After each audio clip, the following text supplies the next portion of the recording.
বাংলাদেশের একটা দুঃখজনক বাস্তবতা কি জানেন? আমাদের ইসলামপন্থী ভাইয়েরা এমন লোকদেরকে তাদের উস্তাদ বানায়, মুরব্বী বানায় বা রাহবার বানায়, যারা কিছুদিন পর পরই হয় মিথ্যা বইলা ধরা খায়, নইলে গুজব রটায় ধরা খায়, নইলে অসংলগ্ন কথা বইলা ট্রলের পাত্র হয়, নইলে ফিতনাতুন নিসায় ফাইসা যায়, নইলে রাজনৈতিক ডিগবাজি দেয়, এক কথায় গজব বেইজ্জতি নামে আসে। আর আমাদের ইসলামপন্থী ভাইদেরকে বুকে পাথর চাপা দিয়ে হুজুরের ইজ্জত রক্ষার জন্য মুসলিম ভাইদের দোষ গোপনের হাদিস প্রচার করতে হয়। ভাই, এই অবস্থার জন্য কে দায়ী জানেন? আসলে আমরা নিজেরাই দায়ী। কারণ আমরা তো আল্লাহর হুকুম শুনি নাই। কাউকে উস্তাদ বানানোর সময় বা কারো অনুসারী হওয়ার সময় আমরা যদি সূরা ইয়াসিনের 21 নম্বর আয়াতটা মাথায় রাখতাম, তাহলে এই গজব বেইজ্জতি হওয়া লাগতো না।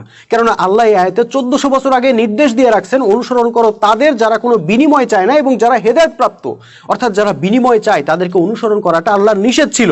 কিন্তু আজকে দেখেন আমাদের ইসলামপন্থী ভাইরা যাদেরকে রাহবার হিসেবে, উম্মতের উস্তাদ হিসেবে কিংবা আমির হিসেবে মানতেছেন, তাদের প্রায় সবাই কথিত দ্বীনি খিদমতের বিনিময়ে হয় অর্থনৈতিক স্বার্থ হাসিল করতেছেন অথবা রাজনৈতিক স্বার্থ হাসিল করতেছেন। মানে তারা দিনের বিনিময় নিতেছেন, সুতরাং তারা আদৌ অনুসরণের যোগ্যই ছিলেন না। তারপর আমরা তাদেরকে অনুসরণ করছি, তাদের ছাত্র হইছি, তাদের কর্মী হইছি, তাদের ভোটার হইছি, তাদের মুরিদ হইছি।